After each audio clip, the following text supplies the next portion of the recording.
Hello, and this is the intro to the Super Divorce Supercast. It's a full episode this week. Yep. I didn't hit the wrong button this time. We double checked, and you've got a full episode waiting for you. So It's good. It's good. We talk about a lot of stuff. I kind of can't even remember all the stuff we talked about. We started off talking about drugs. Yeah. And we did Beer Me for the first time in a couple weeks. And then we got into movies as we typically do. We did some video game talk. We talked about Horror Hound. I gave you a gift. Nick gave me a wonderful gift. We talk about comics, talk about Star Wars. A lot of... Talk about music. Some band stuff. Little updates for you, kind of peppered in for your liking. It's a good episode. It was once again a very just generic two guys hanging out episode. Yep. So before we get you into it, make sure that you get into us. Gross. We are always open. We're always waiting for you to get into us. Still gross. At facebook.com/superdivorce, at superdivorceme.com, at superdivorce on Twitter and Snapchat, and at superdivorceband on Instagram. And then also, you can get in touch with me on any of those social media platforms at Nicholas Villars, and you can get in touch with Bender using one of his various... I changed my Twitter tag. Did you? What is it now? It's Bender Butts. Bender Butts. Yep. So you can find me on Instagram at Bender Butt. You can find me on Twitter at Bender Butts. And you can find me on Snapchat at Bender's Butt. So hopefully that'll make it a little bit easier for you guys. How can you remember that? Your Bender Butt, singular on Instagram, singular, right? Plural on Twitter. On Twitter. And personal on Snapchat. It's my personal butt. It's my butt. Bender's butt.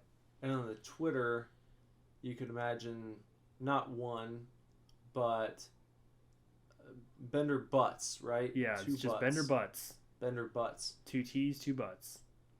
For Twitter, you can imagine two birds tweeting to two different butts. Yeah. Two birds, two butts.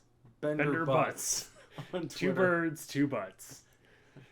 That's Twitter. Hopefully it'll make it easier. Follow me. I'm really bad at Twitter. I apologized on Twitter for it the other day. I was like, I can't do Twitter very well. One person liked it. Yeah. That's all I ever get.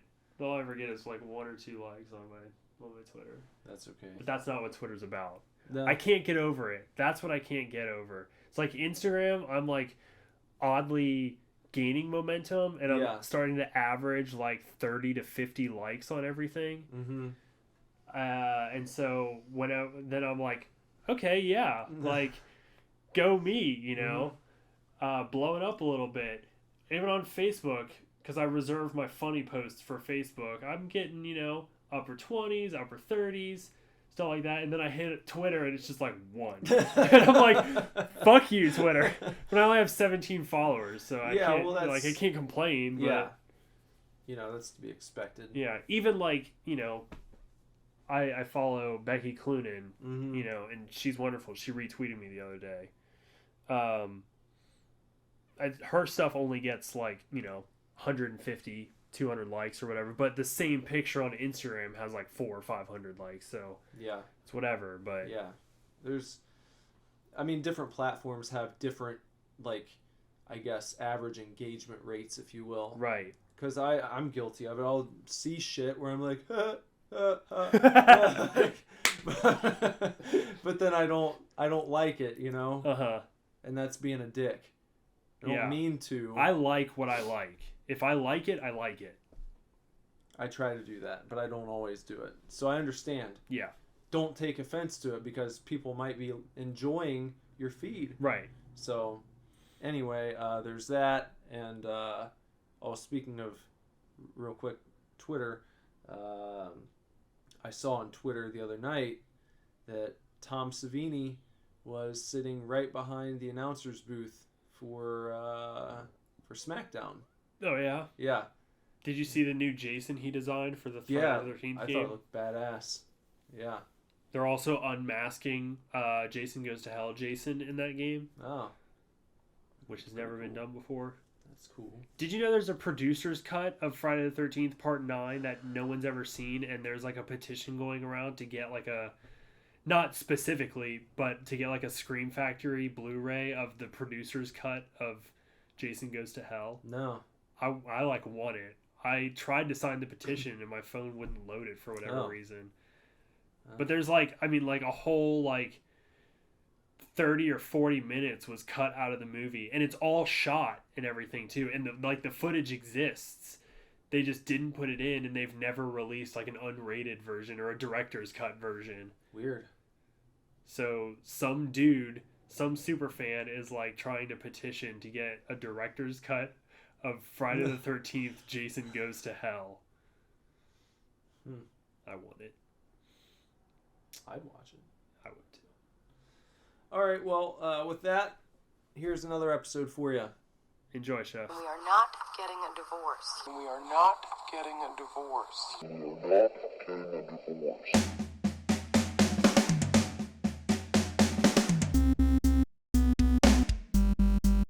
If you don't know, last week I pressed the wrong button on the recorder and we lost the entire podcast that we sat here and did. For an hour and a half. Yeah. And so then we just did one for like 10 minutes. Yeah. And that's what you got. But we're going to do something we haven't done in some weeks. Well, first we're going to introduce that this is the Super Divorce Supercast. It is. Back at you, full-fledged. Yeah, we're here. And this is Beer Me Time here on the 316 edition. Yeah. We're recording on 316. Yeah, we are. So it's what do you call it? A Steve Weiser? Yeah, you got a Steve Weiser today. Yeah. Nice. Good can of Steve Weiser. Any beer you drink on 316 is a Steve Weiser in honor of Stone Cold Steve Austin. Right.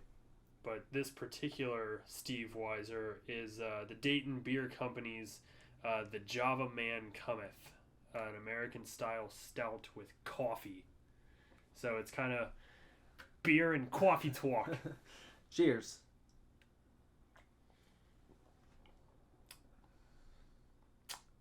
I like dark beers, Yes. so And I'm this, all about it. it's good. It's almost like an IPA. It almost hits you with like hops at the beginning, but it's just the coffee Yeah. taste. So it fades a lot quicker, and it doesn't leave that bitter like film in your mouth that fucking IPAs do. It's like black coffee bitter as opposed to like the pine tree bitter Yes. of your IPA. Yes. And Like it's good. IPA, for those of you who like to gnaw on the rind of fucking grapefruit. That's Idiots. no thanks. You're welcome. Yeah, who was it? I was talking to someone recently. Oh, an old buddy from high school, Matt. He runs a print shop, and I was talking to him about doing some printing for our band. And I stopped in to have a chat with him the other day, and we got on the topic of beers. And their company, Insignia, they do printing for Warped Wing out of Dayton. Oh, okay. So we started talking about some of their beers, and apparently he's into the IPA stuff, but he can't do dark beers. And I'm just like, I don't understand people like that. Just like, you can't drink a dark beer, like a stout, or a fucking nice heavy lager, but you sit there and drink a crunched up Christmas tree. Yeah. I don't get that. When I was younger, like before I could drink and stuff, my dad, he really likes dark beers and particularly Guinness. And they used to they built it up for like my whole childhood. That Guinness was like so dark and thick that you would like drink it and then just chew on it. And I remember like finally being 21 and going to the Dublin pub for like my first pint of Guinness. Mm-hmm. And, you know, obviously I was surprised when you couldn't chew on it. Yeah. But, you know, it, like, I think at that point I probably literally only ever had a Heineken and a Long Island iced tea. That was like, it was like my first ever alcohol experiences were Heineken, Long Island, Guinness. Like, I preferred the Guinness.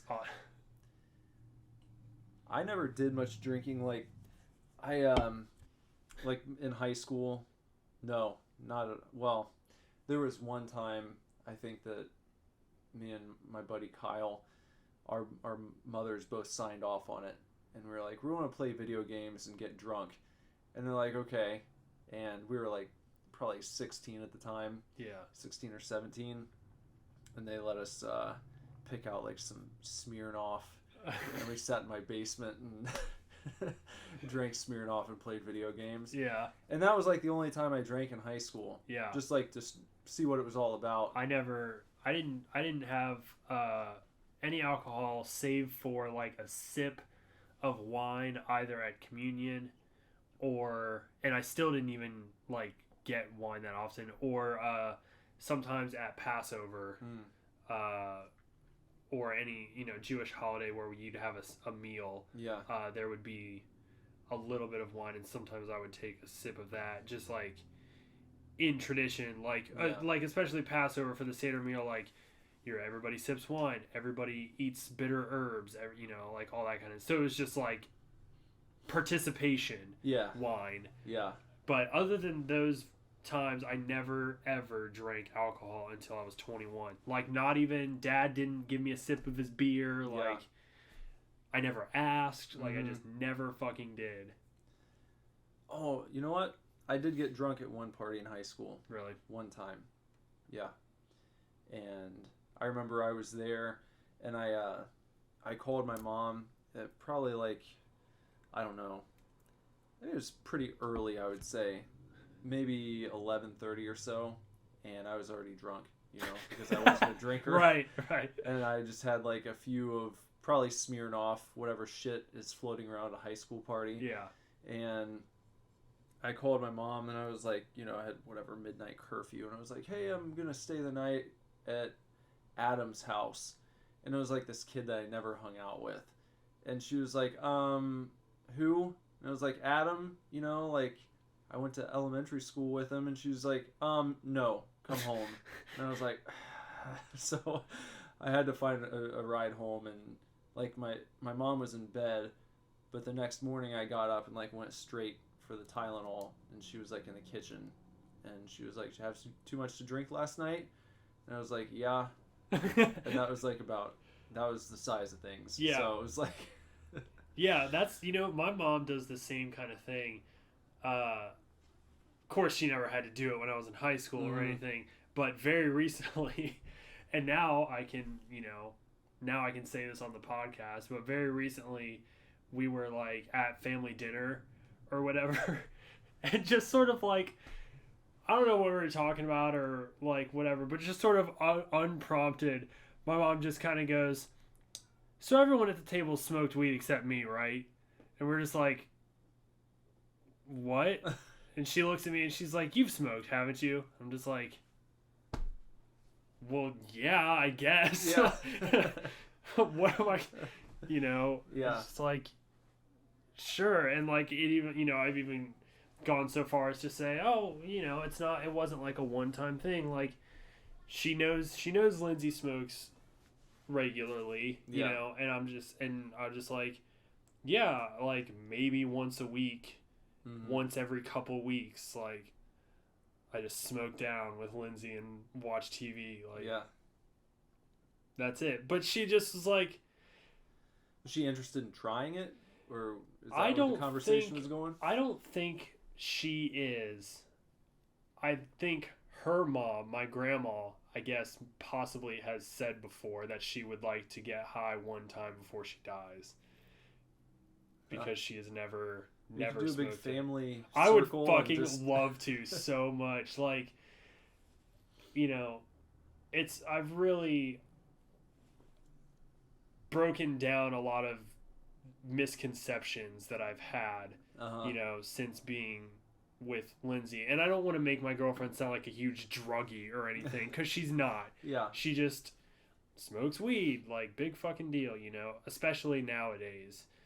But, even she had wild party days in high school and has even done more than just weed. Yeah. And obviously she is fucking successful now. She's a very successful tattoo artist. Mm-hmm. And so it's just like, I've had a lot of misconceptions sort of thrown out the window that, like, if you, not saying she did this, but it's like, if you try cocaine one time, you're just fucked for like the rest of your life, Yeah. No, I've never done it. I know, but I know quite a few people actually who've done coke and Yeah. There's a couple people that Jess and I know. I won't name names, but some people we know who you would never, ever, ever, ever, ever guess. But I've talked to them about like all the shit that they've done, where like they do it almost like a fucking science experiment. We're like, yeah, we wanted to try this, so we just set aside an evening and made Yeah. a night of it, and just a very controlled environment, Right. just to see what it's like to have the experience, and then just never did most of that shit again. I would say that the one, well, I'm sure there are more than a few things they stay away from, but I don't think that they've dabbled in heroin or anything No, like that. that's- Things where you can get hooked from one fucking time. Heroin is one that, like, Lindsay and like a lot of people that she knows, a lot of people that did drugs, in high school and stuff like that. Heroin is one that they were just like, fuck no. Yeah. You never do heroin. Like, there's no experimenting. There's Yeah. no I'm gonna try it once. It's just like, you don't fucking do it. And tragically, one of her friends was addicted to heroin for a long time and recently passed away from an overdose. Like, you Yeah. just don't do it. But, I've been at parties with her, not where there was like intense drug use going on, but with like with her high school friends and kind of her crowd, Mm-hmm. and like been talking to a guy or whatever, and he kind of walks away, and she will just sort of lean over and go, like, that dude drops more acid than anybody I know, and he's like I don't know, he was like the general manager of like a chain of restaurants, Yeah. and like, but he just, on the weekends, he just fucking gets fucked up on drugs, but during the week, he just runs whole restaurants by himself, like whole things, he's the general manager. He is like top dog in these restaurants. And now for me, I'm just like, God, I would never, Yeah. but not everybody that does quote hardcore drugs is like a total wasted human, which is, it came as a surprise to me, honestly. Mm-hmm.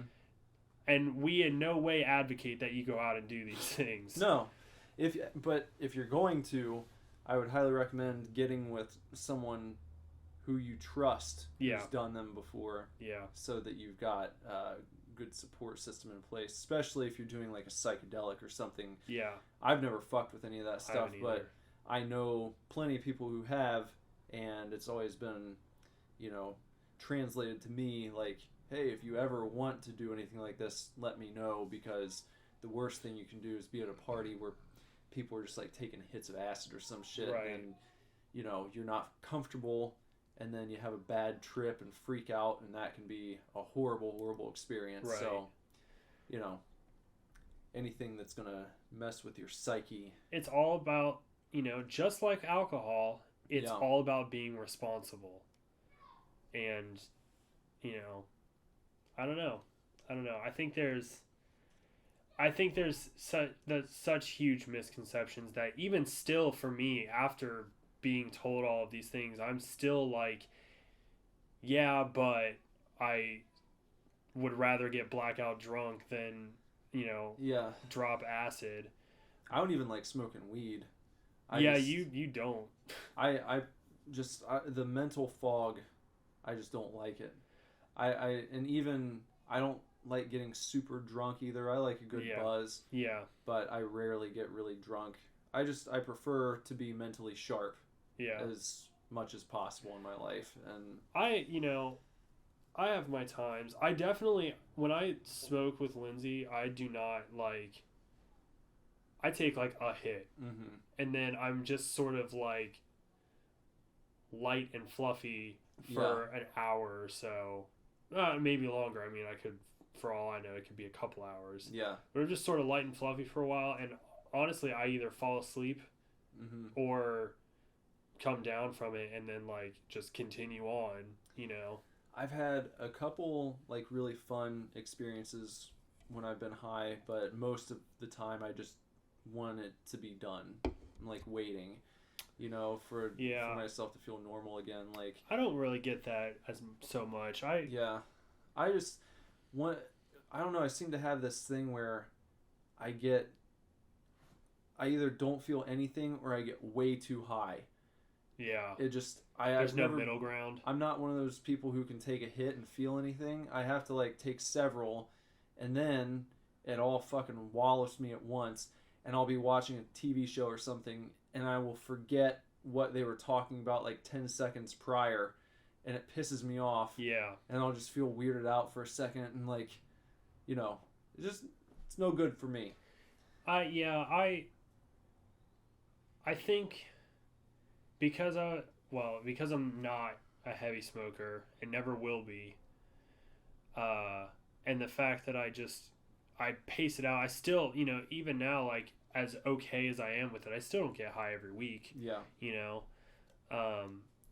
So I think, so I take one, sometimes two hits, and I'm pretty level for a while. Mm-hmm. And then, like I said, if I get too high, I fall asleep eventually. Yeah. And then like wake up sober, or I either get too high and fall asleep, or I hit the right mark and feel good for a couple hours, and then it fades away. And then I never try to re-up it, because you never get to that same level of high.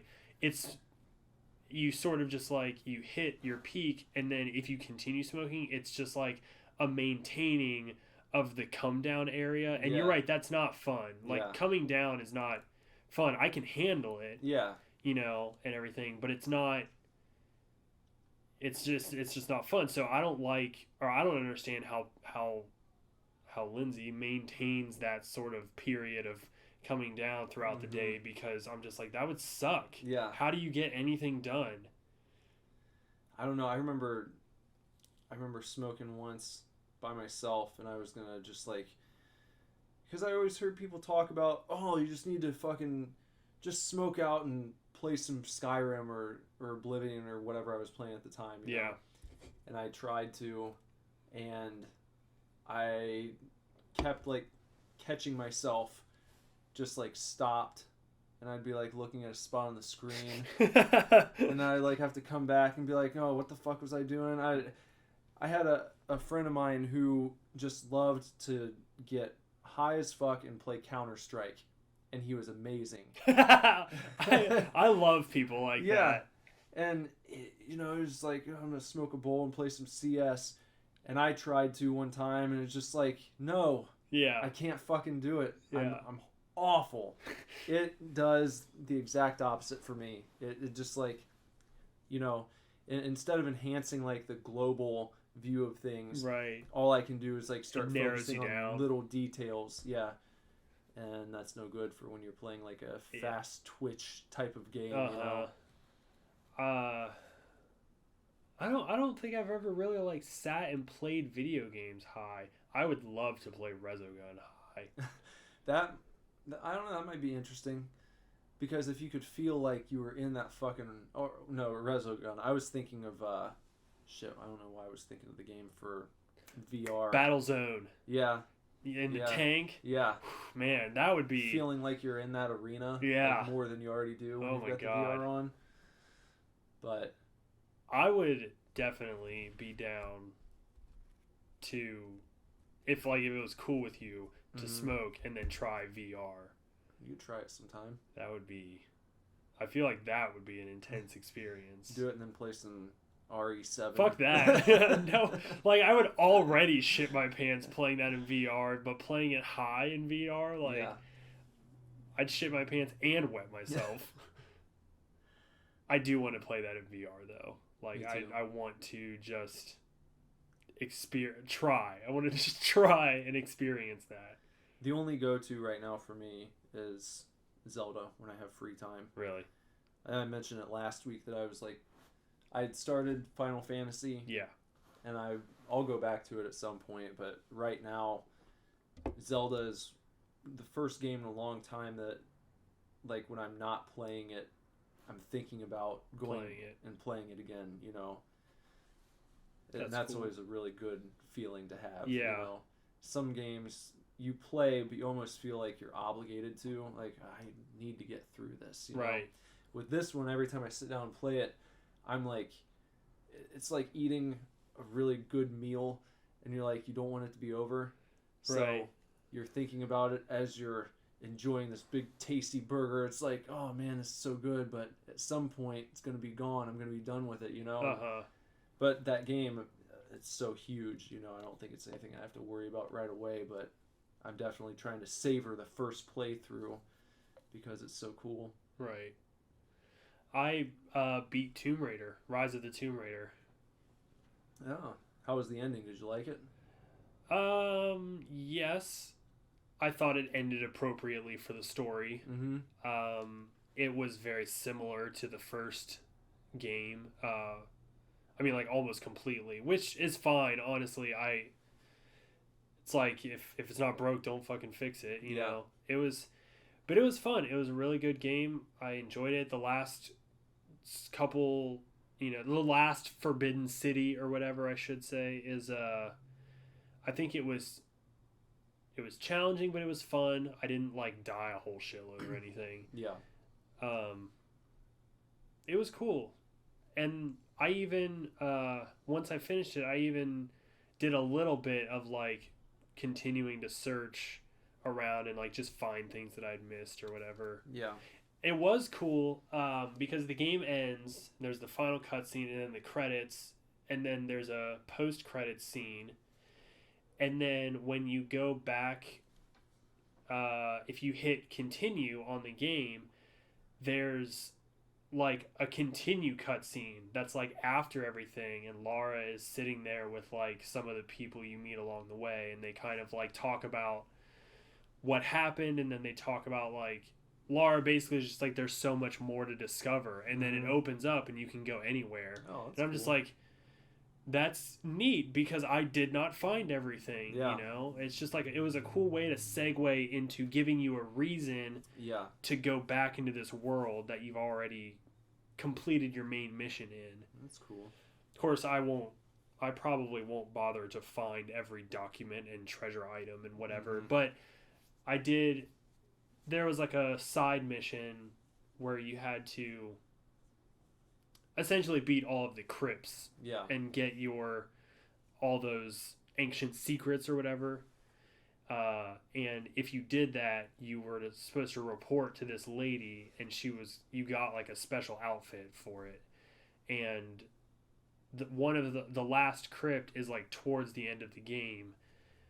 And so I got that, and then when I went back into the world, that was like the first thing I did was run to that lady, and it gets you like an outfit that's basically like an armor.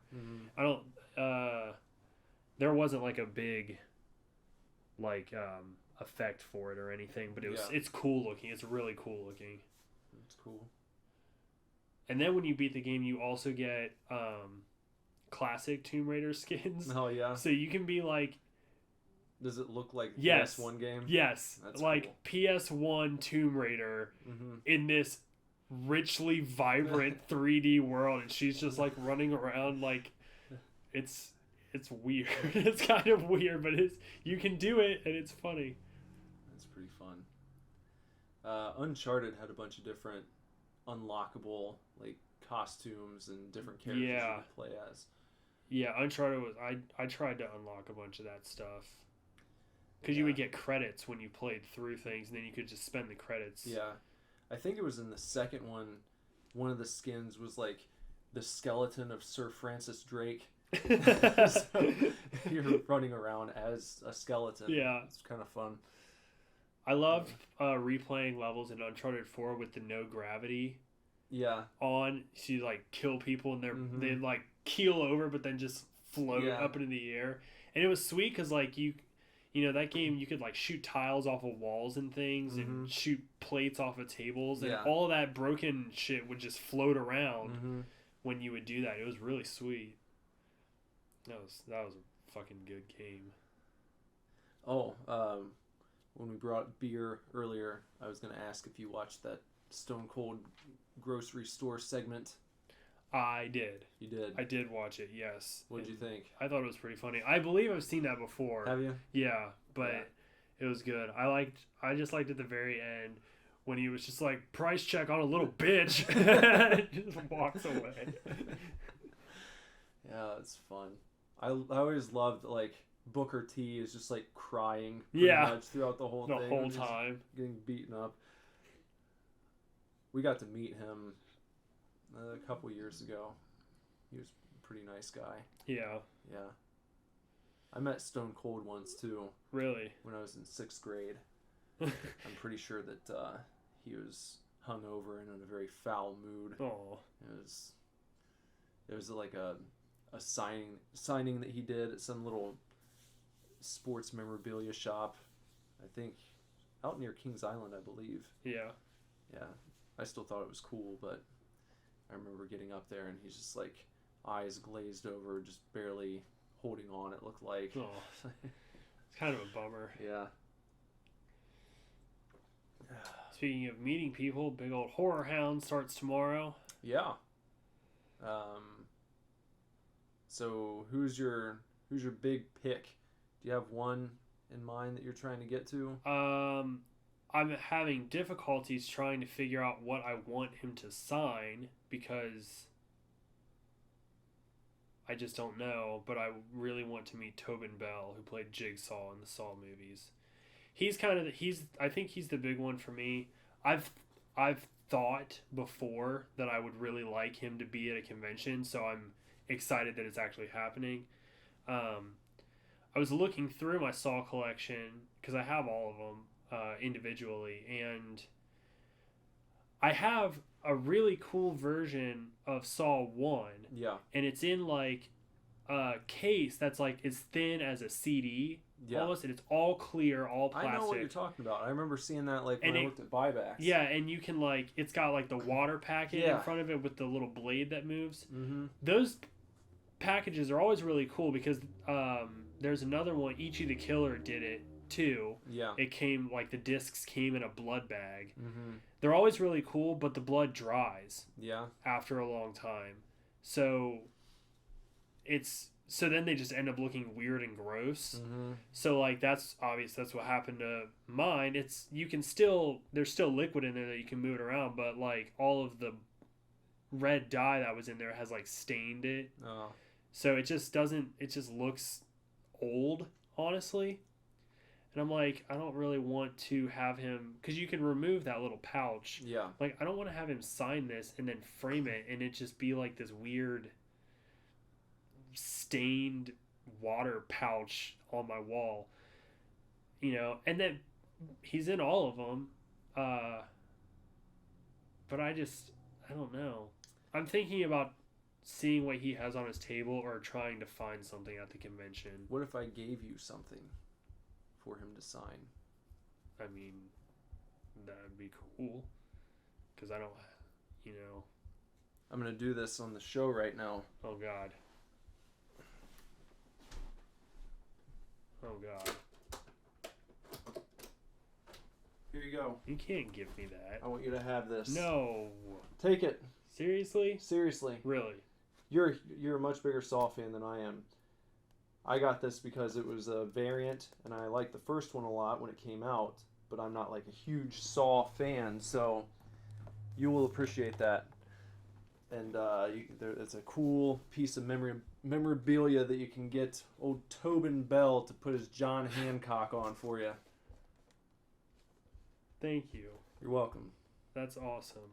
Nick just gave me a NECA figure, which are really nice figures, but it's of the Jigsaw Killer, but I guess you said it's a variant, Yeah. and it's a variant because he's wearing the pig mask. And there's a little Billy figure in the back there too with the tricycle. Yeah. Nick had this hanging up on his wall with a selection of other NECA figures. Yeah. The Michael Myers is the one I'm most jealous of. Yeah, that's my favorite one. That's a damn good figure. Yeah, I'm like, this is awesome too because it's a variant. That one fetches a pretty penny these days. Does it? Yeah. Rightfully so. It is. Yeah. It is good. It is the Michael Myers figure, and he's got like the sheet over him, like he's wearing in the first movie. Yeah, when he strangles the girl with the telephone cord. Yeah, he's got the sheet and the glasses on. See anything you like? Yeah, that's a good ass figure. This is awesome too, though, and this is awesome. Thank you. I'm not sure what that one's worth. It might be interesting to look up. Yeah, it'll be probably interesting to look up after it gets signed by Tobin Bell. Exactly. Be worth even more. So now I have a little open spot. I'm gonna have to fill that with something. I'll find something. You got to put get up yourself there. a Freddy. Yeah, I mean, that would make sense. Just kind of filling. You got Michael and Leatherface. Well, Freddy, I guess, or Jason. Yeah. I mean, I really should have a Freddy figure. I don't know why I don't. I love Freddy. I'm not like. Yeah, I don't know. You know what I wish they made? A goddamn popcorn figure. That would be cool. Maybe if they sell enough copies. I'm hoping that the Synapse release gets momentum for that film to maybe get some new products out. You know, maybe at some point they could even do like a crowdfunding campaign for it, just to do like a limited run of that figure. I will always regret back, like, this has been probably 6 years or so now. There was a run of Leslie Vernon action figures from Behind the Mask, and they were sold like through the web store and then like exclusively at conventions. And I don't know if they were NECA figures, but they were of the same quality. And they came in boxes like this, and they would set up a booth, and it would just be Leslie Vernon figures. This company had their own booths, and they sold the figure, and then they also sold a signed version that was signed by Nathan Basil, and it was on the backing card in the clamshell. Oh. So like it wasn't, on the front or anything. He signed all the cards, and then they sealed it in the box. And I always wanted one, but I think the regular figure without the signature was still like $50, which is about right. Yeah. I mean, some of the newer NECA figures you can get at FYE for like $25. But this one was specially made. I think, like I said, they were a limited run, so they sold them for $50. And I doubt. I mean, I haven't looked. I haven't even gone on eBay or anything. But it's been a long time, and I always regretted not getting one. I think that one still has the price tag on the back, the sticker. You got this for $13.99 $13.99 at KB Toys. God damn. At KB. Good old KB. Good old KB Toys. Man, I miss KB Toys. Yeah. Please No, I'm sorry. Hot Topic. Was it a Hot Topic? Yeah. Okay. But you could get NECA figures at KB. I got that Mega Man has Yes. a KB sticker on it. Yes. they had sweet stuff back then. That was when like Toys R Us didn't carry that type of shit No. back in the day. KB did. Yeah. Now Toys R Us does. Mm-hmm. To fill the I know because I got think. that Mallrats. I just can't believe that I bought a Kevin Smith, universe, a View Askew-universe figurine from fucking Toys R Us. That's pretty cool, actually. Speaking of Toys R Us, I was looking earlier at I was just on a nostalgia kick, and I went online and I was trying to find pictures of old Toys R Us. Do you remember what it used to look like? With like the wood panel on the front. It was like various color wood panels all across the front of the building. And we were not a toy store family. Okay. So much. We really, I don't know that there were, because I lived in Cincinnati for 5 years and then moved to Middletown. I lived in Middletown for like my entire childhood, right? Yeah. There was not a accessible Toys R Us. Mm-hmm. There was a KB Toys in the Middletown Mall. Yeah. For a long time. So if we were going to a toy store, that was it. And yeah, Toys R Us was a rare occurrence for us as kids. Yeah, that's kind of a variation of it. Uh-huh. These, like, I remember a long, long time ago, like these panels, they would be like blue, red, basically the color of the letters up here, just kind of like in a pattern as you go across. Uh-huh. I love the way it looks. Apparently, this is actually, I'm showing Bender a picture on my computer, by the way. But it's, this store still has this same setup in the front, and it's in Illinois, and I would like to go there sometime. Oh, that'd be cool. A nostalgic fuck, and That's what we do. Yeah. We're nostalgic fucks. There is one Leslie Vernon figure signed by somebody. It's not the just signed by the guy who bought it. Yeah, probably. Signed and it is $40 on eBay. Well, not bad. No. That's cool. And the only other one listed is signed by 3 people, and it's listed for $130. Well, Deconte was the company that made the figure.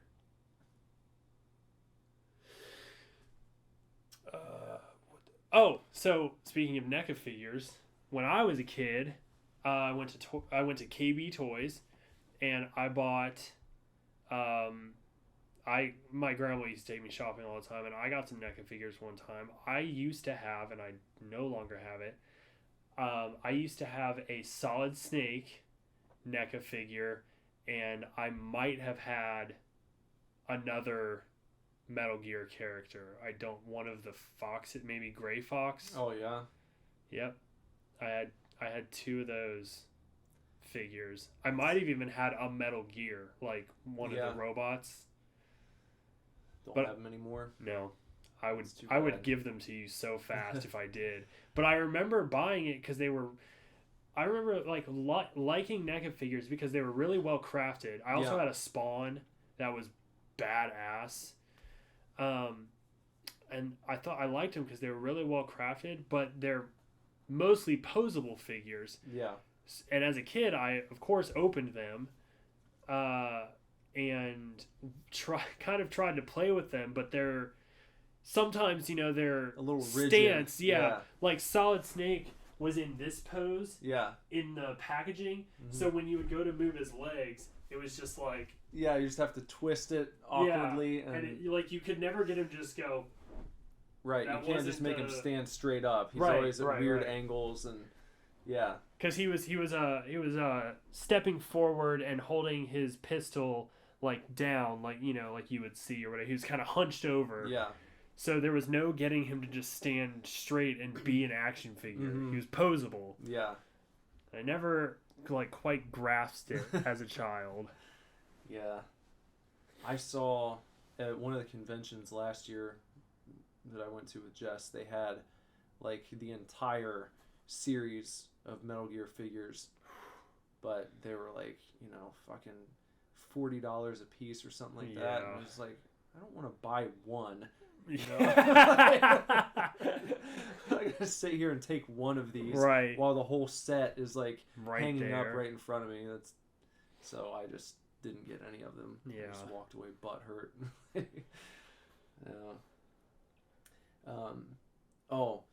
You know, so if you didn't have a Toys R Us around when you were a kid, then you probably never experienced Children's Palace, did you?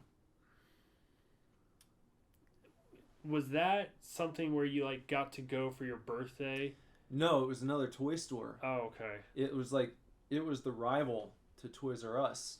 I right don't by think the I've Dayton ever Mall. even heard of it. It was awesome because like I used to, you know, when my parents divorced, my dad would pick me up and I'd go out with him on Sundays. That was our day, and we just fucking basically do whatever I wanted to do. Yeah. It's awesome. So I just like, you know, can we go to Toys R Us? Okay, yeah, we go to Toys R Us. And then we finish there, and then it's like, can we go to Children's Palace? And Children's Palace, Toys R Us was in the same spot back then, over on 725. Oh, okay, yeah. And Children's Palace was further down 725, back by where, you know where Burlington Coat Factory is? Behind TGI Fridays? Yes. Yeah. Children's Palace was back in that little plaza. Okay. In the corner. Yeah. And it was awesome. It was like, when you were walking in, it looked like you were entering a castle. It had like the big spires in front, you know? Right. It was awesome. I was really bummed out when that place closed as a youngster. But these days, man, you're lucky. Kids are lucky if they've got a Toys R Us still left, because all this online shopping, taking all the brick and mortar stores to down the fucking graveyard. I gotta be honest though, I've been into Toys R Us, you know, a couple times over the last year, 2-3 years, to like get stuff for my niece or whatever. Not impressed, really. No. Like, expensive. A lot of stuff is pretty expensive, and I think there were a couple things, like at least at the Dayton Toys R Us, the collectors area is just like ramshackled in a corner next to like an employee entrance. They've changed that. Have they? It's like a full aisle now. Is it? Of all the like high-end collectors type figures. It's like a full might be aisle worth now. checking out then. But yeah, the last time I was there, which is, I know what you're talking about, where it was though. Right. Yeah, it was like just one little corner right there. Yeah. It was all the way in the back of the store. And yeah, it might be worth checking out then. Yeah. But I don't know. Toys are one of those things, or figures are one of those things that I like. We've talked about it before. I like having them and like trying to get them, but a lot of times, I don't know.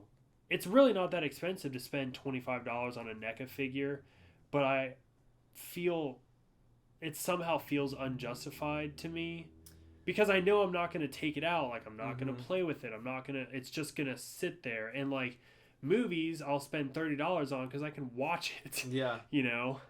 I feel like it has to be, these days for me anyhow, I don't just buy figures willy-nilly. Yeah, it has to be the right figure. Yeah, and it has to be the right, I don't know, it has to strike a chord, you know, an important character to you or something like that, you know. Yeah. I'm not chasing down entire, you know, series of whatever this company puts out these days. Unless it's something like, you know, when I brought the Metal Gear figures a little bit ago, that was, you know, a very unique line that you would get and complete, and you'd be done with it. But, you know, as far as like, I don't know, all of the Walking Dead figures, I don't buy all of them. Right. I got Daryl, Michonne, and Rick because they're like my favorites on the show. Right. But they've released other ones that I'm like, I don't really care about that guy. So yeah, it's like all the Marvel Legends characters. Like, you got me that Spider-Gwen. That's the only Marvel Legends figure I have. I would like to get the Deadpool one. Yeah. but I'm not like, I'm just waiting for Moon Knight, honestly, and I'm pretty sure he's at least coming out in 3.75 inch. I've got that Moon Knight up there on the wall. Yeah. I think Marvel Legends is releasing a Moon Knight figure, because I think they're doing his like current run version where he's like with the black and white suit. Yeah. Not the suit and tie, which would be amazing. Yeah. But the black and white suit. Maybe they'll do a variant with that one. That would be incredible. Mr. Knight. Yeah. So good. But like that, the Deadpool that I have is one of the smaller ones. Yeah. And it's from the Wolverine Origins movie. I got that one because I thought it was cool that it was like Deadpool from the comics. Right, not and the Deadpool from the movie. Yeah. Which was not Deadpool. It's funny that they tried to market like Deadpool's in this movie and then he Yeah. fucking is not in that movie. Yeah. Have you seen Logan yet? No. No. It's really been like money saver for Horror Hound. So hopefully, maybe next week when I get paid, we'll try to make date night out of it because I want to see it in theaters. You can always go over here to Lebanon theaters. Yeah. $5. Yes, but I would really like to hit up a huge, I understand screen for it. I hear you. Yeah. That's what I did. I feel like for the comic movies and like, your Star Wars and that type of stuff, You really want it in a big theater. at least the first time. Yeah. So, hope maybe next weekend we'll hit that up because I really, really want to see it. I also need to get to John Wick 2. I Oh, wanna see yeah. that. Yeah. Oh man, I feel like I had like so much to tell you, and so well,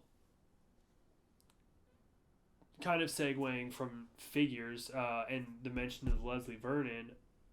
This year is the 10-year anniversary of Behind the Mask, and they've been trying to make a sequel for like ever. Yeah. I met Scott Glosserman, the director, and Nathan Basil, Leslie Vernon, at Horror Hound about 6 years ago now. 5 or 6 years ago. And even then, they were like at Horror Hound trying to raise money to make a sequel. And then shortly after Horror Hound, they started a Kickstarter that I contributed to that ultimately didn't get funded. But with the 10-year anniversary, they just showed a retrospective at South by Southwest, and Nathan and Robert Englund, who's also in the movie, were there. I think they did a panel. And the big announcement is that they've launched an Indiegogo campaign to create an 8-book comic series based where they've literally more or less transcribed the actual script for the second one into comic book form. And so you can contribute to the Indiegogo to get the first 3 issues. Mm-hmm. And then, but they're not stopping there. They're not just like, we're going to make a sequel in comic books. What they're trying to do is they're trying to use this Indiegogo and this comic book to gain momentum for the character and then finish out the comic, and hopefully using the comic book and rolling with the 10-year anniversary, they'll be able to roll it all up and get enough hype going that they'll be able to fund the actual sequel. That'd be cool. And because they're still trying to make it. Yeah. So not just for you, but like for everybody out there, if you've seen Behind the Mask and you know how good it is. It's so awesome, and I really feel like they've been trying so hard, and they just want to make a sequel. A sequel, prequel, remake. They're calling it a spree make. Contributing to this campaign will help that. Like, this is one of those exact examples of like the power of fans. Mm-hmm. Like, if we as fans can rally behind this, we will get another movie. So I haven't contributed yet, but I'm going to next Friday after I get paid. There's a $60 tier where you get the first 3 issues, a poster of the cover of issue 1, and a T-shirt. And I'm like, yep, It's pretty cool. I'm into that. And the guy doing the art for the comic is Nathan Thomas Milliner, who I'm friends with on Facebook, and I have an original Punisher sketch from him on a Punisher blank variant. Oh, fancy. Yeah. He lives in Louisville, I think. Seems like a pretty cool guy. Always has interesting things to say on his Facebook, all pertaining to horror movies and whatnot. Yeah. But it's really exciting. I'm really excited. And my friend Christy is involved. She, as well as being a super fan of popcorn, is also a super fan of Behind the Mask and has been... That's how I met her, is she was working the Behind the Mask booth at a Horror Hound one time. Oh. So she's very involved with the project as well. She was in South by Southwest, or out there in Austin with them. So it's exciting. I'm excited that something is finally happening with this movie, because I think they deserve it. They're good people. Yeah. I've only seen that movie one time, but I remember liking it. Do they have, like... Are they trying to get the entire cast from the first one? Well, not the entire cast, right. But I mean, like... I know Nathan Basil is playing Leslie again, for sure. Robert Englund's down to play Doc Halloran. How about the dude, I can never remember his name. He plays Herschel on The Walking Dead. Scott Wilson. Mm-hmm. I don't know. Possible. I wouldn't put it out of the question. Last time I met Scott Wilson with Lindsay, Christy came up to him, like, while we were near the tape, very close to the front of the line. She came up to him because she had Nathan Basil on the phone and was like, "Hey, do you want to talk to Nathan?" And Scott was like, "Yeah, definitely." And so, like, they talked on the phone for like just a minute or two. Mm-hmm. 'Cause they probably hadn't seen each other in a while. So I'm sure if they asked him, he would do it. When you're talking about doing sequels and stuff, Bender, he brought my copies of Chud and Chud 2 back this week. Yes. And I forgot to tell you this last week. Did you listen to like any of the commentary or anything? No. On the commentary for Chud 2, the director, David Irving, he talks about how like he would be interested in doing a third one. Really? If someone like brought him a script that he liked, he's like, I love, if it was along the lines of Chud 2, he's like, I'd love to go back and do it again. That's amazing. That'd be so cool. I would love to see a Chud 3 Bud the Dud. Because Garrett Graham is still alive. Yeah. And I've met him. I would love to see like an old decrepit Garrett Graham reprise his role as Bud the Chud and do sort of like, they could Bubba Hotep it and do like a retirement home version. Yeah. Where Bud the Chud is like old and he somehow came back from the end of Chud 2, if you know what I'm saying. Yeah. And he's living in a retirement home and he like slowly turns people in the retirement home, you know, and then they have like an outbreak of elderly zombies. Yeah. They would give them a reason to shamble. That's right. I'm trying to think of like how you could have him, like maybe he's just like, he survives somehow. It's inconsequential. Yeah. Like, they don't explain how he comes back from the end of Chud 2. He just does. And when he does, like, he's so run down that like they find him and put him in a home or something. Yeah, they just put him in a home. They're like, what do we do with him? Like, the government finds him and they're just like, what do we do with him? He doesn't try to bite anybody or anything when they find him, and they're just like, I guess just put him in a home.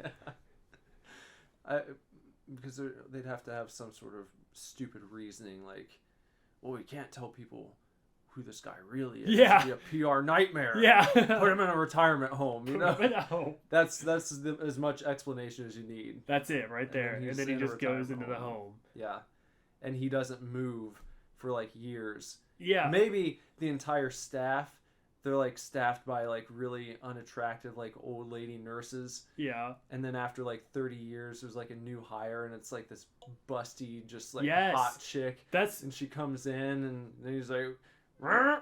and you get like stupid sound effects, and his eyes get all big, and Bud the Dud. and he. But like his problem is that he can never get it up. That's why he's Bud the Dud. Yeah. That's his whole quest. He lusts after this busty nurse, Mm-hmm. and he just wants to turn her because he thinks if he turns her, then it'll turn him on. Yeah. And he'll be able to get it on with her. And so in his quest for the busty nurse, he just ends up turning all of the residents at the retirement home. Yeah. And then chud elderly people, you know. Yeah. I mean, he rallies everybody in that, so then they all join forces to try to get the busty nurse or nurses. It could be. Yeah, it could be. They get a whole new staff. Maybe they're I don't know. They're coming in from like the local college. Yes. To like job shadow or something. That, yeah. And they kill off all the old nurses. Yeah. And they keep the new nurses, but then all the new nurses run away. And then like, you know, as they're chasing them throughout the city, across the country, who cares? Mm-hmm. You know, they could like stumble onto like a runway show, you know, it's like swimsuit competition, like just girls like everywhere. They have to run through a strip club at some point or some shit like that. It's just a bunch of old dudes and old ladies. And of course you'd have to have the sort of I don't know, the complimentary scene where all of the old ladies find their way into like a Chippendales club. Yes. Yeah. Yes. Because you want to make sure you represent everyone. So, right. You know. Right.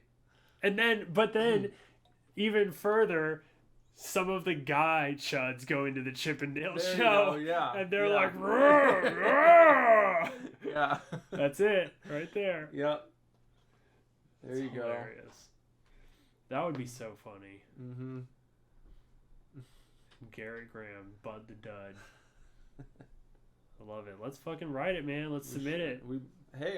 We'd probably be the only people writing a sequel to Chud 2. So, It'd be so good. We just complete it and send it to him, and he might be like, well, I'm not doing anything else. So. He's like, I put that on the commentary because I didn't think anybody would even buy this movie and let alone listen to the commentary. He's like, I was serious. I'll do it. I'm not going to write it myself, and I really don't think anyone else is going to, but hey, if these guys decide to throw it together, we need to unless, I mean, we have a lot going on. Yeah. We need to find a ghostwriter and just come to them with all of our ideas and just be like, yo, we're trying to make this movie. Yeah. This is what it's about. Bang out a script, and we're going to send it to the director of Chud 2. That would be worth it just to get in contact with the director. Just to be like, hey, I love your movie. He's probably, well, I don't know. I can't speak for this guy because I don't remember off the top of my head. I'm sure I looked it up when we talked about it. But, yeah, I don't know. I feel like this guy, what's his name? David Irving. I feel like he's probably on the same level as, like, fucking Buddy Cooper. Yeah. Yep. Where you could probably just find his Facebook page and message him, and he'd probably write you back, like, 5 minutes later. Yeah. So. That would be awesome. Let's see. What I was like running down things to tell you. Arrow has new announcements this Friday. Oh, yeah? I'm hoping. So tomorrow. Yes. So tomorrow, Arrow is announcing new. Or today when you're listening. New releases tomorrow. tomorrow today. I'm hoping that they announce Suspiria from Dario Argento, although Synapse is also working on a Suspiria release. Fuck. I was just thinking. I just had something else. I can't remember it. Anything music related? I've been listening. Well, just today I kind of started listening to Black Audio. Oh. Just to kind of get into that mindset. Yeah. Speaking of music, though, I guess can't tell you too much, but I have heard 2 fucking Super Divorce songs, so you guys can suck it. 2 brand new songs. Nick sent them to me last night. I've played in the very early phases. Yeah, you know, just scratch track demos, basically. Here's what we're going for. Yeah.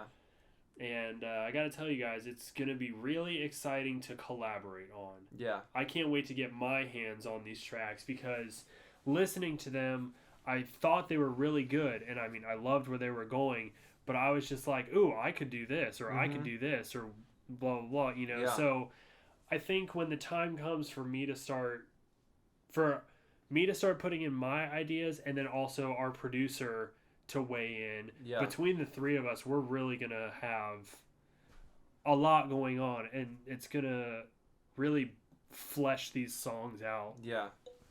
Yeah. I mean, it's the demos that we've got are basically just like one synth line, a bass line, and a beat, right, and then like one steady stream of vocals, you know. So it's very, very, very bare bones. I would say these songs are 35-40% done, if that, you know, because then you go in the studio and it's like, I fully expect there to be sections added in where it's like, no, let's expand this area here and just do some instrumental, you know. And one of the songs I was already like, it would be cool if it started this way, and then we brought that beginning part in after the first chorus, and you know, I've already concocted a couple ideas, you know, here and there, and I was thinking about it today, and I don't think you would have taken any offense anyways, but I was just sitting on the couch and I was like, I have ideas for these songs because I've listened to them a couple times now. I was like, I have ideas for these songs, and I don't feel like I'm stepping on your work by being like, hey, I think we should change this. No, you know, no. I mean, this is that's a collaboration. So. Exactly, and that's so I am not. I think it's good for myself because I don't like to criticize too much, you know. But I'm already thinking for myself, like, if I have an idea, when the time comes, I'm gonna be like, hey, I think we should do this, or let's try this, you know. Even there is even a small part or two that I was like, we probably don't need this, or what if we changed this or whatever. And so that's what I mean when I say, like, once we start collaborating together and collaborating with our producer, it's just going to be really fun. Yeah, and I expect him to have a lot. Right. Because this is new territory for me, writing the entire structure myself. Yeah. You know, I'm used to people for my entire music career basically handing me a song and then just being like, okay, now write vocals to it. Yeah. So with this project, it's the first time I've ever sat down and tried to come up with everything on my own. And, you know, you need input, I think. Right. You know, because I'm not at master level here or anything, and other ideas are going to help. They're going to improve things. They're going to make things more interesting. And Josh is awesome, so I fully trust him to be able to weigh in with all the production that he's done at this point, you know, in various styles. So, yeah, I think the album's gonna be awesome. I'm really excited to just think about the possibilities for what the final product's gonna be, you know. So, Yeah. So that's going to be really, really, really cool. God. I only read 2 issues, but I caught up. Well, I read 9 and 10 of the current Moon Knight run, which you may have read. Not yet. Not yet? No. Okay. Well, they're excellent. That whole run, the New Egypt arc, whatever, it's so good. It's been really, really awesome. And the way they kind of wrap up New Egypt and they start a new arc with that issue 10 or whatever. Yeah. It's really, really cool the way they do it. It's really interesting. You're going to like it a lot, especially being a fan of the character himself. Yeah, I started the second trade of Paper Girls. Okay.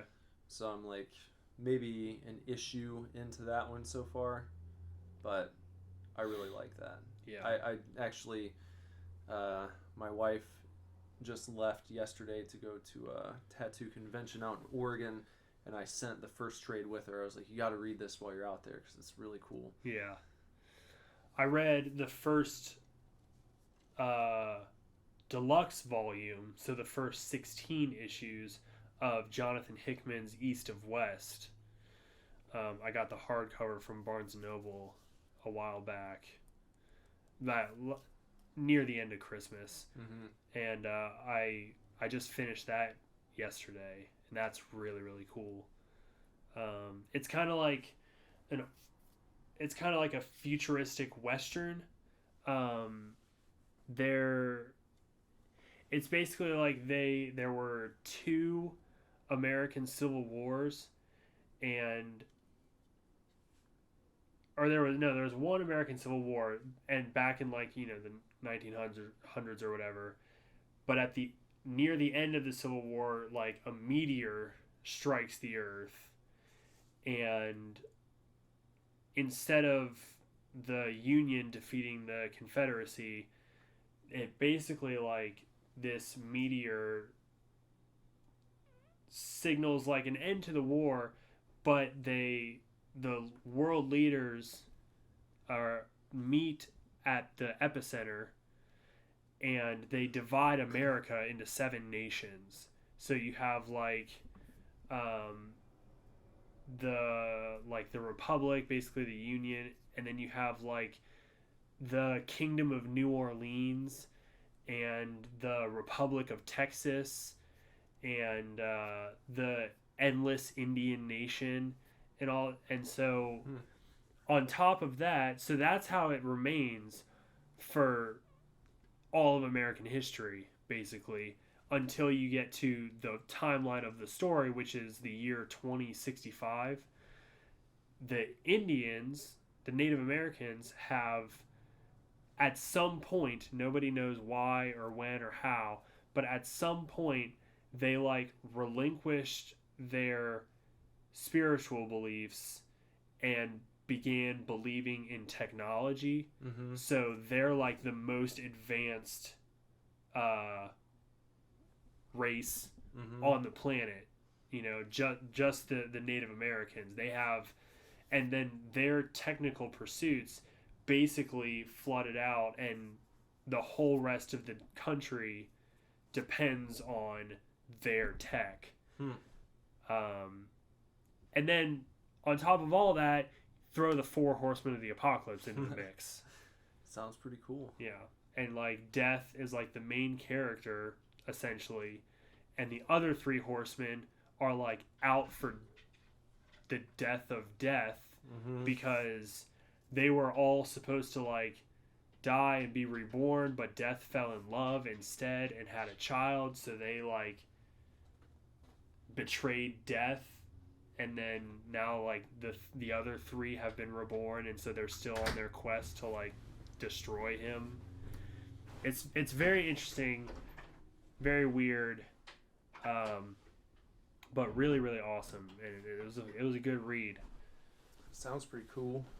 I was reading it issue by issue a while back, but I think I bought up to like issue 12, but I may have only read through like issue 7. Did you get the final issue of Nailbiter?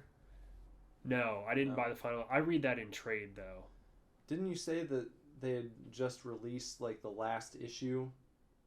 Issue So- 30 is supposed to be the series finale. Yeah, I thought that was the one that they had just put out. Probably very Okay. recently, yeah. Yeah. Okay. But so that means there's one more trade for that. So and I Okay. read Nailbiter in trade. So I did want to buy the last issue just because it's the last issue. But Well, that's what I meant because I thought because I hadn't seen it, like I hadn't seen an individual issue as long as I've been going to Nostalgia. I don't think they. So No, they do. because I saw the issue 30 sitting there, and from what you said, I assumed maybe that like rather than doing another trade, they had just taken a break and come back, and it was like, all right, here's one more issue, and it's done. That's what I thought. Oh no, it's been consistent. Oh, has it? Okay. Yeah. I must have just. They probably did a low order Uh-huh. because not a lot of people bought it. I have seen it on the shelf there before. Okay. But I think Nostalgia is small enough that like for some books, they only buy for like certain people. Yeah. Like I know they weren't getting Revival on the shelf. They were buying for a little bit. They were buying Revival just for me and like 2 other people. Oh. So I think they were buying a little extra Nailbiter to put on the shelf, but Mhm. they were probably only getting so many that they were selling out almost every time. Okay. That makes sense. But no, yeah, 30 is like it's Mhm. over. So I just have to wait for the last trade to come out. It seemed like one that they could have kept going for a long time. I Just think from so, that first too. trade that you let me read. Yeah. But I'd also like to get the hardcovers. I would hope, considering Saga's hardcover is 18 issues, East of West was 16 issues, I would hope that they do 2 hardcover volumes of Nailbiter and do 15 each. That would be really cool to have both of. I'd get rid of all my trades. I'd give them to you if you wanted them. yeah, I'd read through those. The second Saga hardcover comes out in April. Maybe I'll try and get that and get caught back up. Yeah, oh my god, it's so good. I think with all the stuff, I've even narrowed down to like the stuff that I really really like. Mm-hmm. But even still, with the probably close to maybe 15 books that I read or at least buy regularly, Saga is just like by far the best. When you were talking about all the books you read, just made me think of this ridiculous fucking comment I saw on Reddit the other day where this guy was like, well, the initial post was it was like one page from, I'm guessing it was Superman, and it was like a breaking the fourth wall type of appearance from, I don't know how the fuck to say his name, Mr. Mix, you know what I'm talking about? No. He's like this little old man, and he wears I think he wears kind of like a purple suit, and he's Okay. got gray hair or white hair and a top hat. Okay. He's like this wacky, zany guy, but anyway, he's like talking to the reader, basically, talking about how he's going to exist and he'll be alive long after the reader's dead because he'll be in the minds of any person who picks up this comic book on in the future, and it's Yeah. kind of this meta fiction type of deal. It's kind of neat. I'm not doing it justice here because I'm not reading it verbatim or anything. That's just kind of the summation of the thrust there. Right. Anyway, people started commenting, and whoever this writer was, people kept saying like, oh, he's like ripping off Grant Morrison. Oh, this is typical Grant Morrison shit. If you like this, fuck this guy, read Grant Morrison. Grant blah blah blah. And one guy brought up DC Multiversity. Okay. You heard of that one? I've heard of it. I have no idea what it's about. I don't know either, really. But he basically commented on this thread, and he was like, oh, well, this same exact panel was done in Multiversity, and that it's not like it came out yesterday. It's been out for 3 years. There's no excuse why people here shouldn't know about it already. Like, suggesting that everybody should know what this panel is. Yeah, like if a comic's been out for 3 years and you like comic books, You've then read you it. should have read it by now. Right. Like, who the fuck reads Just I- everything. I commented and I was like, to me, there are so many titles, I almost find it odd, and it's like a fun little coincidence when you talk to someone who's reading one of the books that you are. Right. Because there are so many different comics to read. It's almost a strange coincidence when you stumble upon someone who's reading one of the books that you're currently on, you know?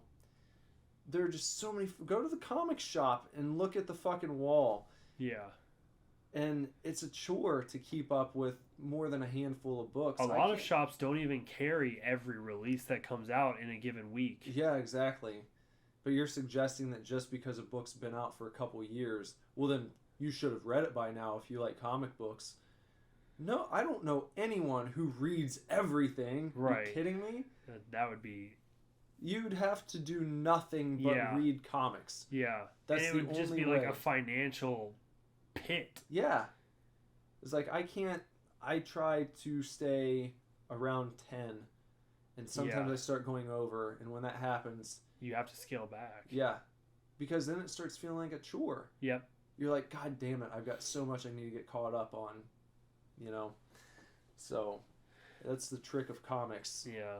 Especially if you enjoy, like, looking for new shit that's going to be cool, and you see, like, something that catches your eye, and it's issue 1, and it's like, Yeah. I'll give it a try. I've only got 5 books right now, and then the same thing happens next week.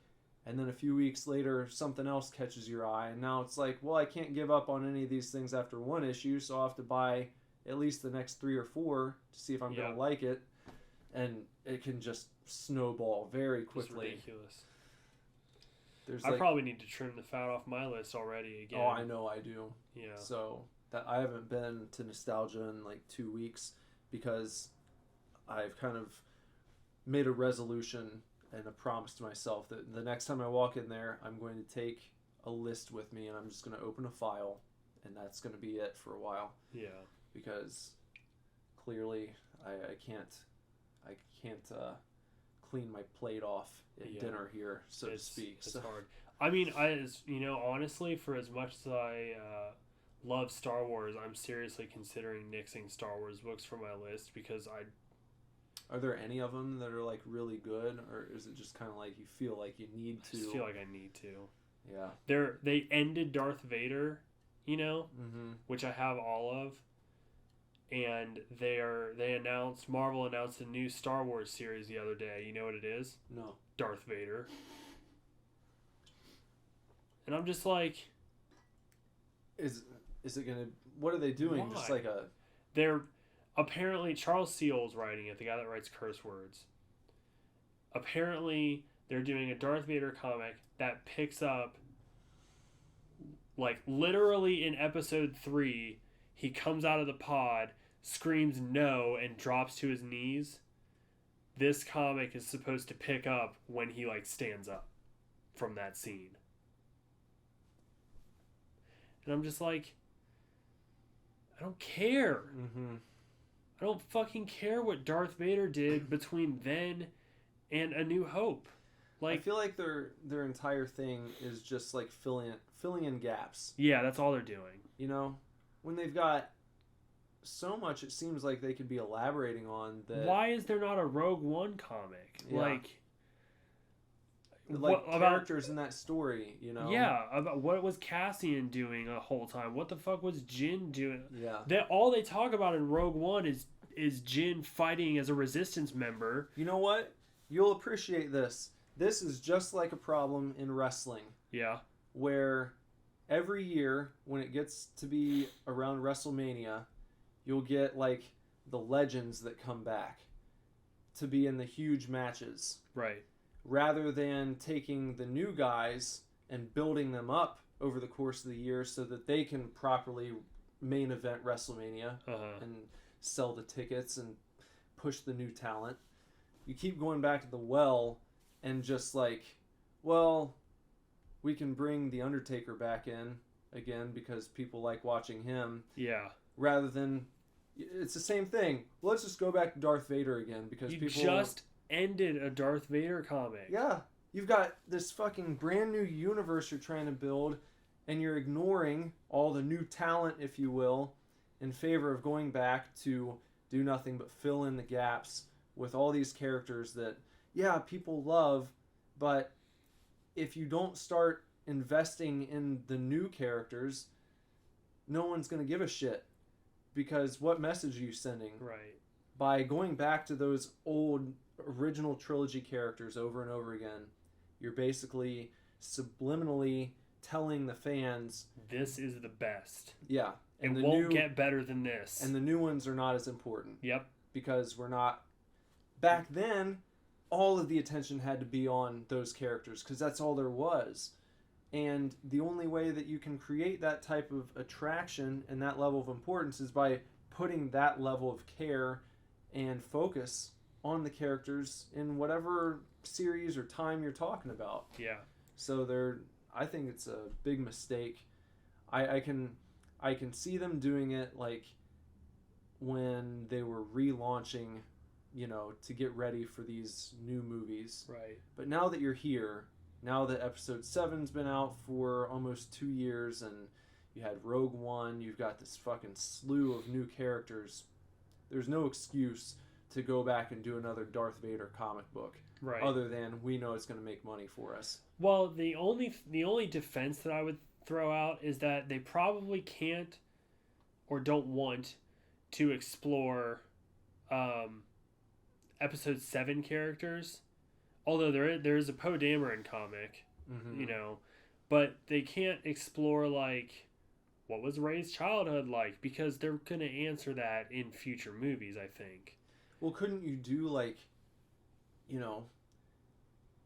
Adventures of Rey, and it's just like her like just doing shit without divulging any information, just like here's a fun story about something that she did. I think yes, but I still think based on like the way Marvel operates, and honestly I feel like it would be the same if the license was still with Dark Horse. Mm-hmm. Those kind of things they're gonna wait probably until like the new trilogy is over. Yeah. And like all of the major plot points are said and done. And then they'll go back and be like, the adventures of Rey on Jakku. Mm. What was Kylo Ren's training like if they don't answer it in the movies? Like that kind of thing. Mm-hmm. But, you should have seen Rogue One by now, so they all fucking die. Those characters are done. You're not going to explore them anymore. Now, explore their past. How many missions did Jyn fight as a resistance soldier as a child with who was it? Forrest Whitaker's character. Yeah, I was thinking of him. I can't remember his name though.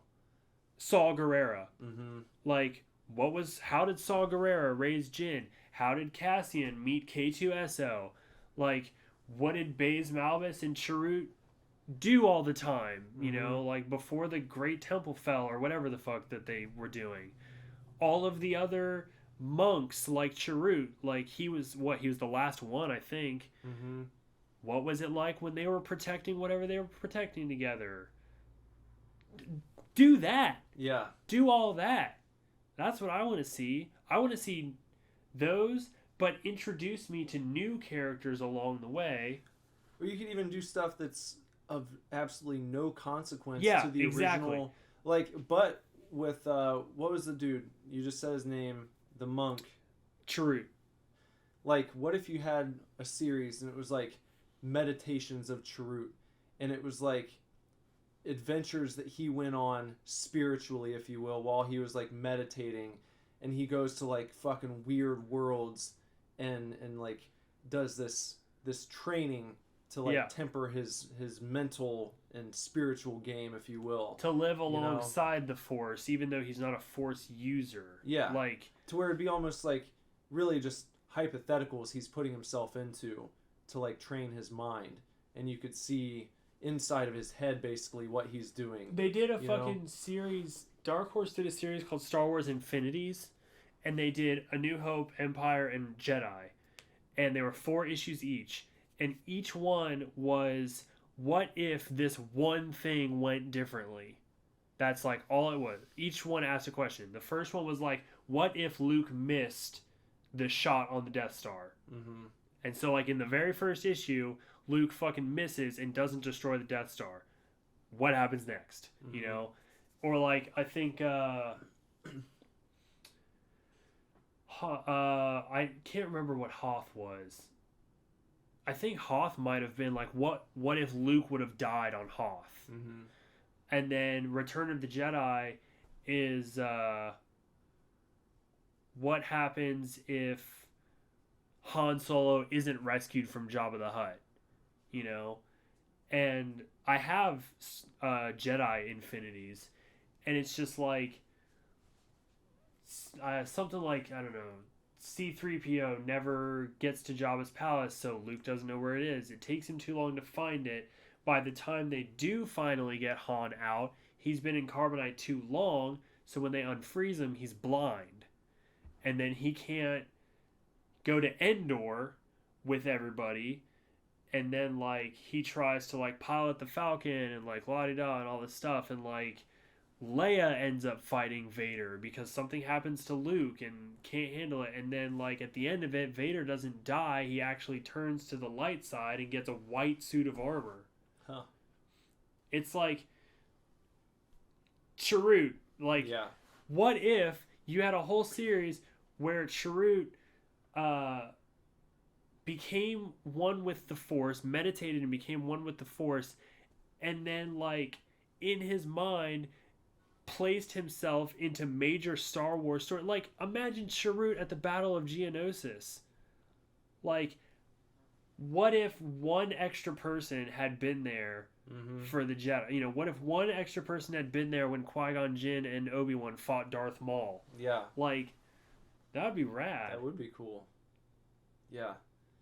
Like, he becomes totally immersed in it, but somehow his intentionality stays intact. Yeah, So he can travel anywhere, yeah. forward or backwards in time, and changes these certain events. That would be pretty cool.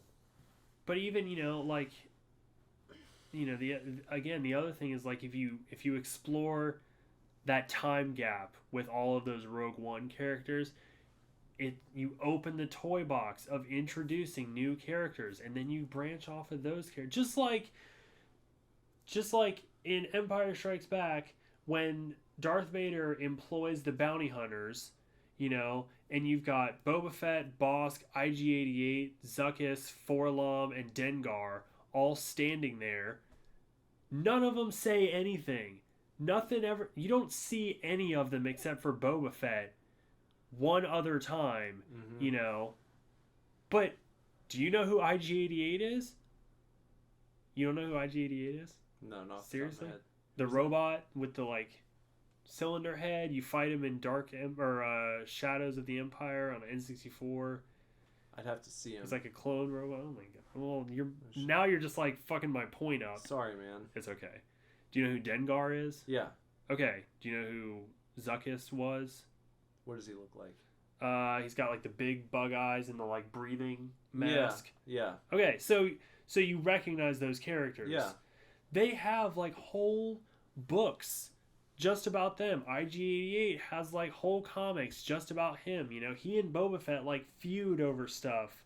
There's Boba Fett books that Dengar is a part of, and so on and so on and so on.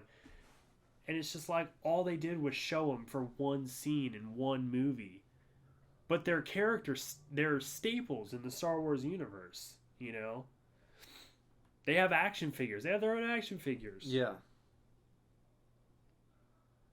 You know who IG-88 is. Yeah. Yeah, I'm looking at him right now. Yeah.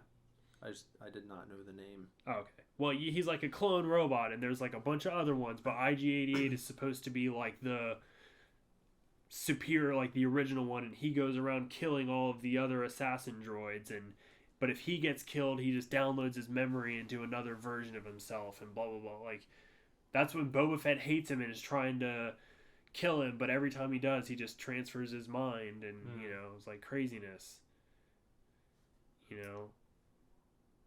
That's what I want to see from Marvel. Is give me characters that like I'm never gonna see in the movies.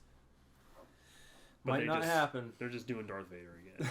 No big fucking deal. Just let's do another Darth Vader comic. Darth Vader sells, man. Unfortunately, that's probably what they're thinking. I guess. And it just sucks. I don't even want to read it. Well, if enough people stop buying Darth Vader comics, then maybe they'll feel pressured. But maybe. I feel like there are too many people out there who will just continue buying anything. They're doing a Darth Maul comic. I think it's already started. But I would assume it's limited, as Darth Maul stuff always tends to be. Even though one of the biggest mistakes and greatest decisions ever was biggest mistake killing Darth Maul, greatest decision ever bringing him back. Like they fucking wasted.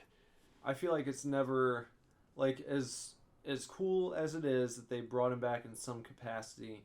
It'll never make up for the fact that he's not recognized as being this just, I don't know. I mean, yeah, I'll say he's iconic, but he could have been Darth Vader level. Yeah. For people growing up in that era. He has a huge role in the Clone Wars show when they bring him back. It's not like they bring him back for a couple episodes. Like, he fucking... But I mean, for casual Star Wars fans, they look back and they think of like, oh yeah, that dude looked awesome in the trailers, and then he just fucking got pwned. Right. Like, no big deal. Yeah, it was really one of the worst decisions because he was so cool. Yeah. I remember being very confused, like even as a kid, like going to see episode 1, and there was all this build up, and then I was just he like, just dies. That's it? Yeah. That's all we get of that guy? He gets the coolest lightsaber fight ever. Yeah. I mean, even Force Awakens, Kylo Ren versus Rey and Finn, like, no lightsaber battle on screen yet, I think, compares to the Darth Maul fight. Mm-hmm. Except for maybe the Obi-Wan Anakin fight on Mustafar in Revenge of the Sith. But other than that... Where does Yoda Count Dooku rank for you? That was fun.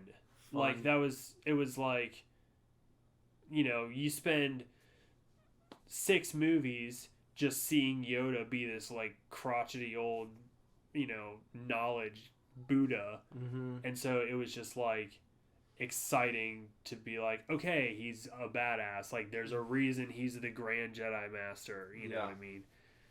So it was cool. I like it. But you don't get a lot of that. Even the fight between Yoda and Palpatine is mostly like a Force battle. Mm-hmm. But I mean, I think Yoda's cool. It's just like choreography wise and style wise and story wise, that the fight with Darth Maul is just beyond words. It's so epic and so awesome. I don't know if there will ever be a cooler moment in a Star Wars movie than the first time he ignites his double lightsaber. Yeah. Just like takes his cloak off and just flips that thing around, one blade, and then it's just like 2 blades, and you're just like, makes me want to watch episode 1 just for that.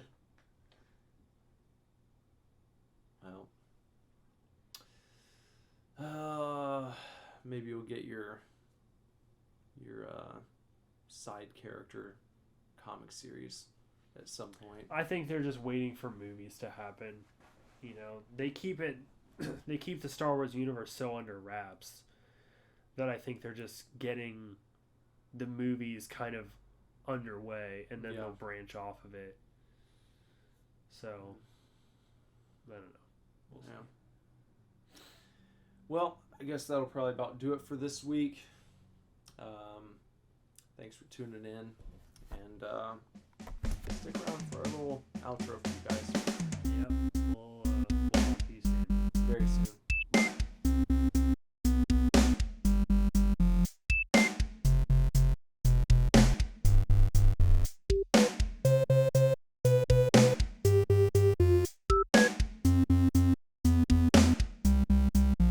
And that was another episode for you. It was a good episode. Yeah. Covered a lot of ground. Lots of it. And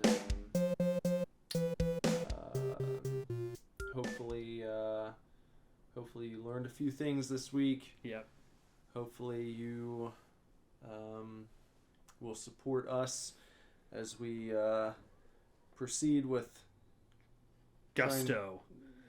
gusto as we press on with this new album, and also our plans to write Chud 3. Yes.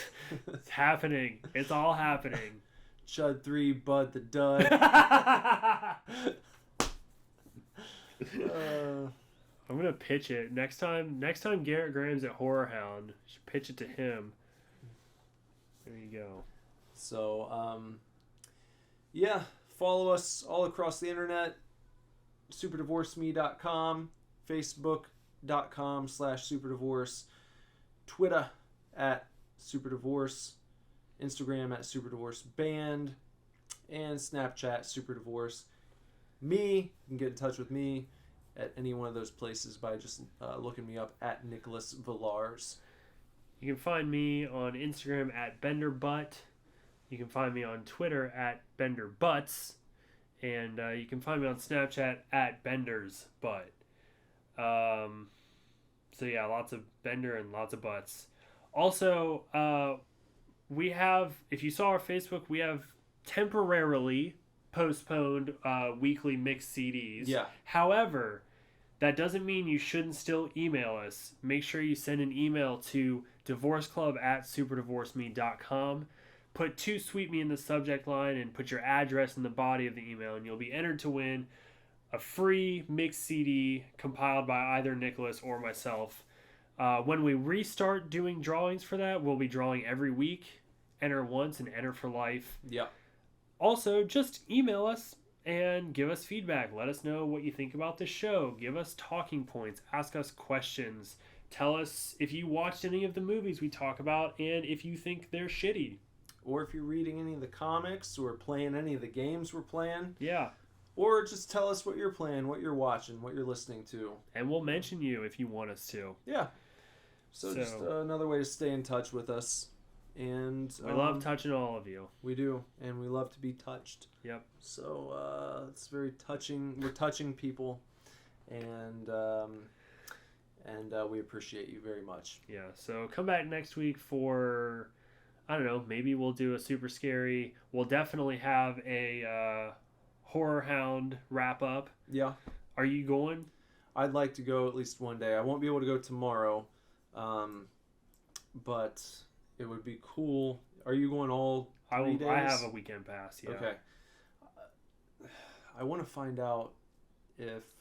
Do you know if like all the Monster Squad people are going to be there throughout the weekend? I think so. They're all there all weekend.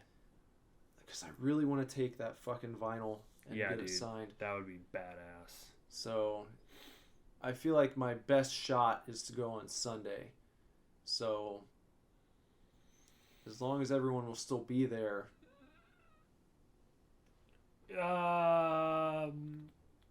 Maybe you could find out tomorrow if anyone's taken off early. And if they are, then maybe I can try to move some shit around so I can go on Saturday.